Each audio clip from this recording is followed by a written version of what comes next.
North Korean leader Kim Jong-un orders a full-swing mass production of nuclear weapons as he guides the regime's nuclear weaponization project. Tuesday's warning comes as the U.S. nuclear-powered USS Nimitz is scheduled to dock at a South Korean naval base in the southeastern city of Busan today. Japan is set to release the results of its school textbook screening. Phrasing used by Tokyo to refer to key territorial and historical issues between South Korea and Japan will be closely watched by Seoul. And the failed Silicon Valley Bank now has a new owner, First Citizens. After the bank bought a large chunk of SVB, its shares jumped over 50%. We begin this morning here on the Korean Peninsula. North Korean leader Kim Jong-un has ordered a full-swing mass production of nuclear weapons, guiding the regime's nuclear weaponization project. The North State media reported Tuesday that Kim was briefed on the regime's plans for nuclear weapons development and the production status. There, he also stressed the need for continuous efforts to upgrade nuclear capabilities so that they can be used whenever and wherever. Kim also noted that what he called enemies will be afraid when Pyongyang's, quote, unimaginably powerful nuclear capabilities are geared up with aggression. Now, Pyongyang's warning on Tuesday comes as Seoul and Washington ramp up readiness against the regime's arms protest. And today, a U.S. nuclear-powered aircraft carrier, Nimitz, is set to dock at Busan port. Our Peun-ji reports. Naval forces from South Korea and the U.S. conducted joint drills in waters south of the Korean Peninsula on Monday to counter evolving nuclear and missile threats from North Korea. 6 warships took part, including the U.S. nuclear-powered Nimitz aircraft carrier and South Korea's 7,600-ton destroyer, Sejong the Great. South Korea's Navy said the drills were aimed at strengthening extended deterrence against the North threats, and that the two forces were able to improve interoperability through Monday's training. The Nimitz carrier and strike group are scheduled to dock at a South Korean naval base in the southeastern port city of Busan on Tuesday. Meanwhile, following North Korea's missile launch Monday morning, the U.S. Indo-Pacific Command said this kind of action does not pose an immediate threat to the U.S. or its allies. In a statement, it added Washington's commitments to the defense of South Korea remain strong. Top nuclear envoys of South Korea and the U.S. also held phone talks on Monday and stressed the North has nothing to gain from provocation. The two officials also agreed to maintain strong combined defense readiness and continue efforts to better respond to North Korea's nuclear and missile threats. Peun-ji, Arirang News.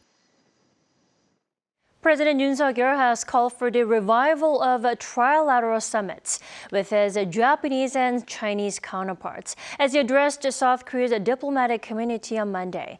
Hosting his first banquet for some 200 ambassadors, consul generals, and members of government and parliament, the president asked for a more inspired diplomacy that leads to concrete and practical shaping of South Korea's national interest. In that regard, he said that three-way summits with Tokyo and Beijing should be relaunched as part of efforts to achieve a regional peace and development.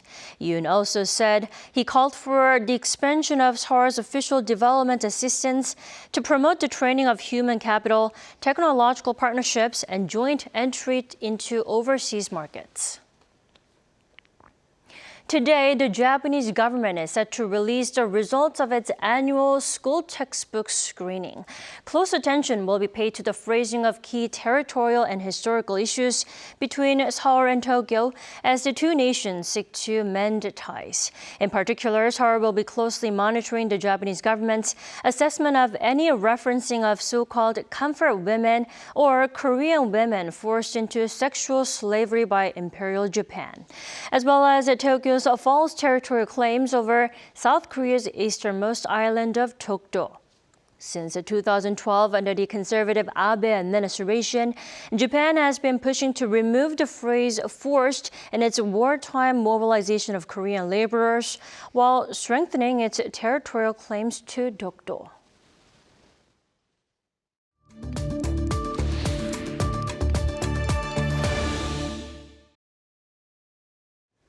The U.S. nuclear-powered USS Nimitz and its strike group are scheduled to dock at a South Korea naval base in southeastern city of Busan today after engaging in air defense drills with South Korean warships in waters near Jeju Island yesterday. For more on this, let's turn to Lieutenant General retired Chun In-bum. Welcome back to the program. Good morning. Good morning. Let's first talk about the U.S. Navy's Nimitz aircraft carrier itself. It's known as a floating military base, but what is it and why is it so significant that it's coming to the Korean Peninsula for the first time in half a year?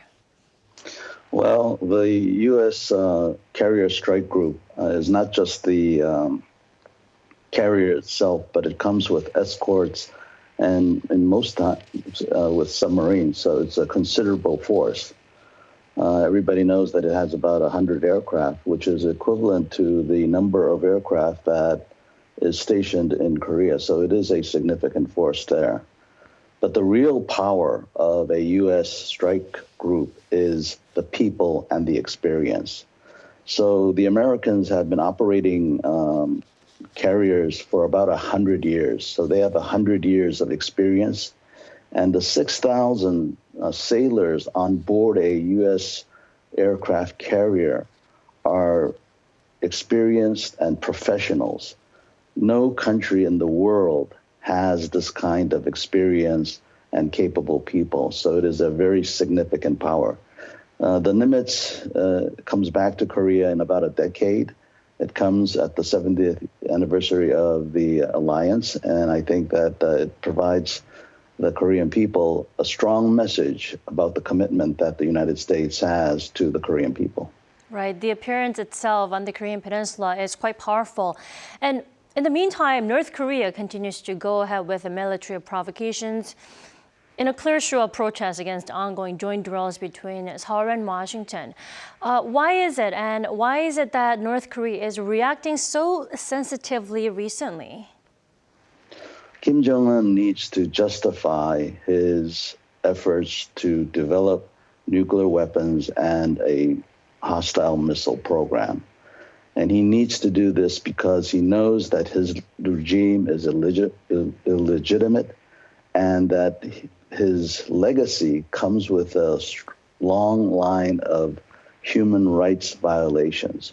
So because of these legitimacies, he must have nuclear weapons. And so in order to justify this, he needs an imaginary enemy. And what better excuse than to use our defensive exercises as such a threat. And so he's going to continue with these kinds of activities, and it's very unfortunate, especially for the North Korean people. Right. It's interesting that you pointed out as imaginary enemy. And so the North taking an advantage of such military drills to carry out his nuclear and military ambitions. Now, Pyongyang also fired 2 short-range ballistic missiles on Monday. That was already the 8th provocation ballistic missile of its kind this year. Now, should we expect similar military activity to come? Yes, definitely. North Korea, to its credit, has shown that it's very creative in its ability to develop new methods of using a nuclear capability. It will continue to do so. It seems as if that country is only focused on developing these weapons of mass destruction, and they're writing the textbook on how to do this. So yes, they will do that, and it will create tensions on the Korean Peninsula, which will with the goal of intimidating the South. The South Korean government right now is not going to be intimidated, and we're in the danger of being in a situation where nobody can expect or handle. So North Korea needs to be very careful. Speaking of persistent provocations and warnings, North Korean leader Kim Jong-un this morning has ordered a full-swing mass production of nuclear weapons. And he reportedly guided this weaponization project, nuclear weaponization project. Why do you think his ordering such order on the nuclear weapons at this moment? I think he's telling the world and the alliance very clearly that he's not going to give up nuclear weapons. We should never underestimate what Kim Jong-un or any other communist dictator says. So it's unfortunate, but he's telling us exactly what he's going to do, and they're going to do it. And so we need to be alert about these activities of North Korea and do our best to counter the threat and maintain calm within our society. All right. Thank you so much for your insights and joining us all the way from Tokyo this morning. Thank you.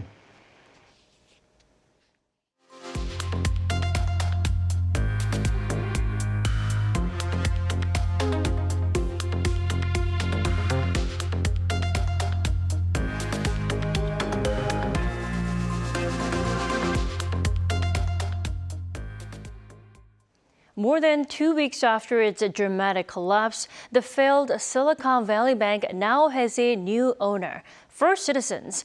After the bank bought a large chunk of SVB, its shares jumped over 50% on Monday morning. Our Shin-Young has the details. Silicon Valley Bank, the tech-heavy lender that collapsed earlier this month, is now operating under a new owner. According to the Federal Deposit Insurance Corporation, or FDIC, on Monday, First Citizens Bank, the 30th largest bank in the U.S., agreed to acquire the remaining assets of SVB by purchasing around $72 billion worth at a discount of $16.5 billion.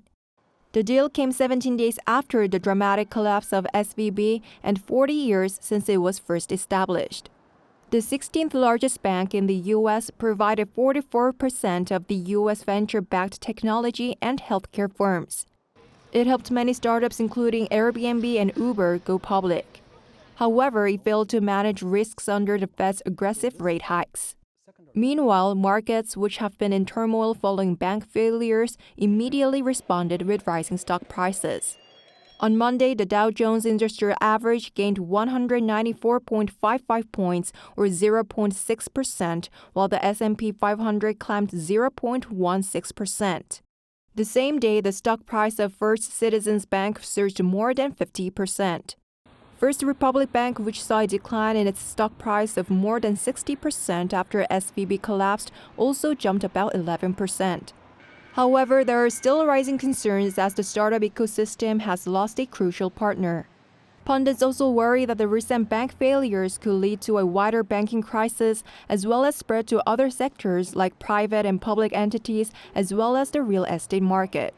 Shin-Young, Arirang News. The average global GDP growth will slow down to 2.2% from 2022 to 2030, slumping to a three-decade low by 2030. That's also nearly one-third of the growth rate seen between 2000 and 2010. According to a report released by the World Bank on Monday, a financial crisis or a potential recession may worsen global growth, leading to what it dubbed a lost decade. However, it noted that sustainable policies to spur growth can add up to 0.7% to the annual predicted growth rate.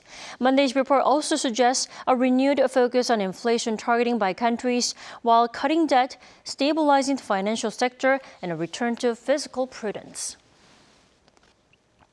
Authorities in Montenegro are seeking to prosecute disgraced crypto CEO Do Kwon for passport forgery and say Kwon will go nowhere during his period of detention, meaning South Korea's plans to extradite Kwon may take some time. Our Lee Seung-ja with the latest. South Korea, Singapore, and the United States have one thing in common. They all want to extradite disgraced Terraform's Labs CEO Do Kwon and punish him in their respective countries. However, authorities in Montenegro, where Kwon was arrested, have other plans. They want to first punish him for the fake Costa Rican and Belgian passports found on Kwon, which led to his arrest. Prosecutors in Montenegro last Friday successfully extended Kwon's period of detention, which was set to expire from 72 hours to up to 30 days. Authorities in Montenegro stressed that no country will be getting their hands on Do Kwon during this time, or without him being brought to trial first. And this may be just one of the many ways that extradition plans for Do Kwon may be delayed. Kwon and his lawyers are expected to appeal the detention period extension decision. Even if the appeal does not go through and he goes on trial for the passport forgery allegations, it's expected to take a long time before a final ruling is handed down. So what's behind the disgraced crypto CEO's plans to delay the extradition process and stay in Montenegro for as long as possible? Currently, Do Kwon faces a minimum of 3 months and a maximum of up to 5 years in prison in Montenegro if found guilty. But if he's put on trial in South Korea, Singapore, or the United States, he faces far longer prison sentences. However, for now, Kwon is at the mercy of Montenegro's justice system, and with no extradition treaty in place with South Korea or the U.S., it may be some time before justice is handed down by either of those countries. 이승재, Arirang News.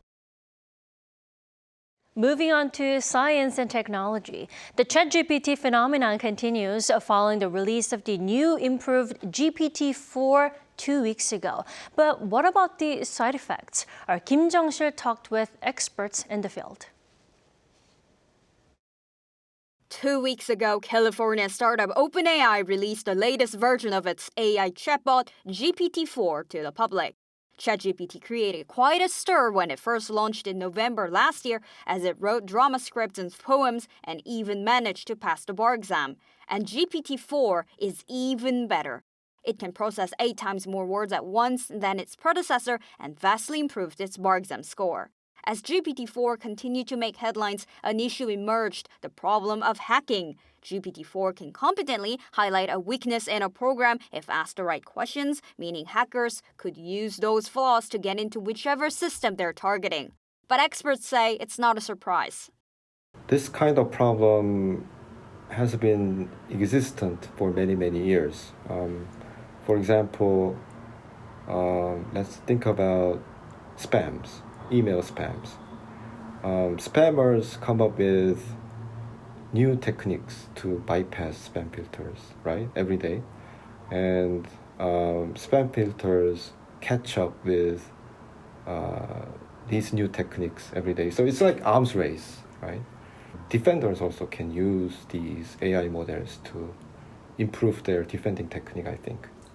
Professor Kim said there are other problems to discuss. For example, since these AI chatbots can create text indefinitely with a simple task, finding accurate information could become a challenge in the future in the sea of randomly generated information. And if the data that these AI chatbots learn from has any type of prejudices to begin with, it will have a negative impact on society. However, even with these future challenges, experts said GPT-4 has a significant meaning to society. What excites me is this notion that we are getting close to the kind of artificial intelligence that people, researchers, humans have always kind of dreamed about and written about in science fiction, where you're conversing with an artificially intelligent thing, computer program, where it really has this element of being like a human, even though it's not. Now, of course, the things that we need to worry about are that, well, even humans can be problematic, right? Professor Pal added that despite the potential risks, he thinks AI researchers are heading in the right direction. Kim Jong-sil, Arirang News.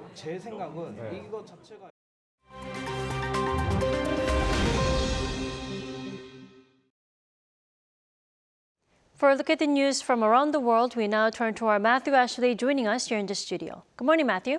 Good morning, Dami. Let's start in the U.S., where at least 6 people have been killed in a shooting at a primary school. That's right. 3 children and 3 adults were killed in the shooting at the Covenant School in Nashville, Tennessee on Monday morning local time.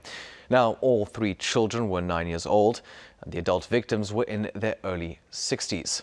Authorities say they received a 911 call at 10:13 a.m. after a 28-year-old transgender woman armed with 2 assault-style rifles and a handgun entered the premises and began firing. 14 minutes later, the shooter was dead, shot by police officers. Now, it's believed she was once a student at the school.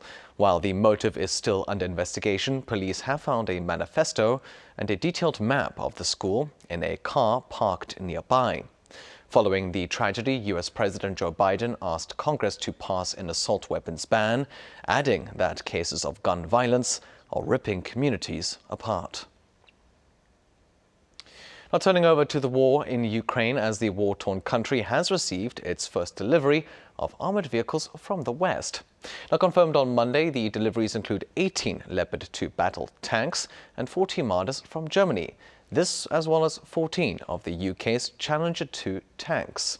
This on top of armored vehicles from the United States, including Strykers and Cougars. Norway has also said that it sent 8 of its own Leopard 2 tanks. So far, Ukraine has received a number of armored vehicles from other allies, including Poland. Another 31 advanced M1A2 Abrams tanks from the US are also expected to arrive in the fall this year.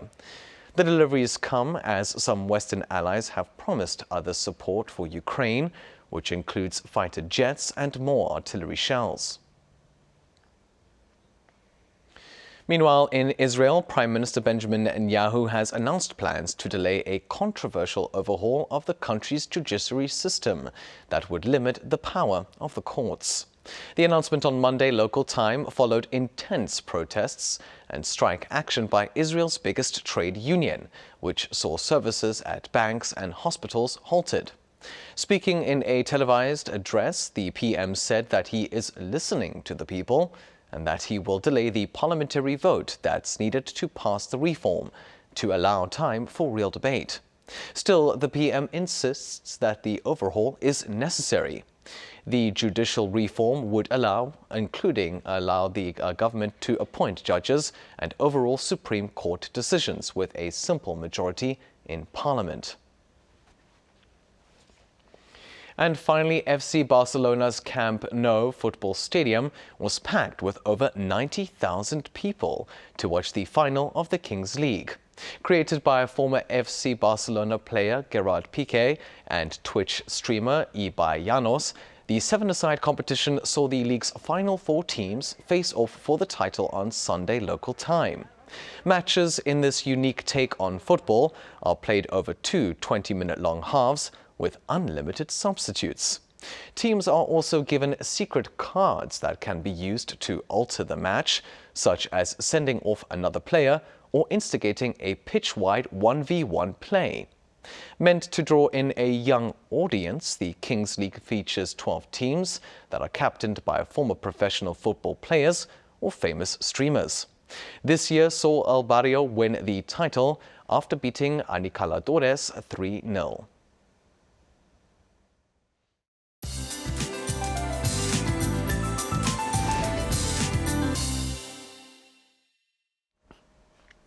Good morning. It's less chilly than Monday, but still kicking off the day below norms. Some of the central inland regions are seeing frost this morning with sub-zero temperatures. But warm southwesterly winds this afternoon will elevate the ratings into the mid to upper teens across Korea. That also means dust levels will rise today, mainly in western parts of the country again. Ultrafine dust levels remain bad all day in the capital Chungcheongdo and parts of Jeollabuk-do provinces. Afternoon highs will be 1 to 3 degrees higher than yesterday in the upper teens in southern parts of the country this afternoon. Meanwhile, dry air in central inland regions shows no sign of easing up. A dry and sunny day continues with more smooth pattern in store throughout the week.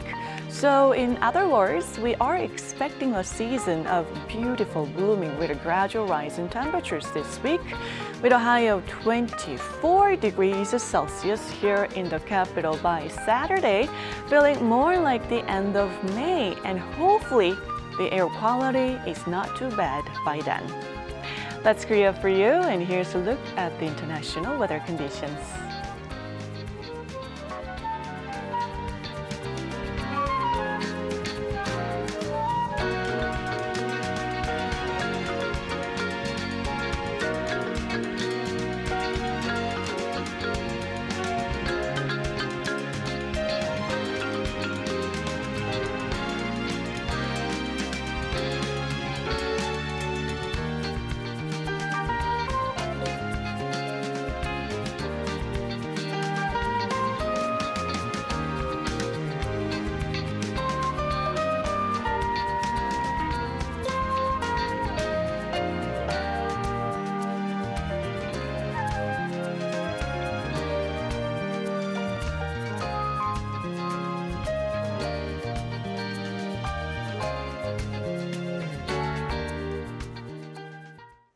That wraps up today's New Day at Arirang. We'll be back tomorrow for a Wednesday edition at the same time. Thanks for watching.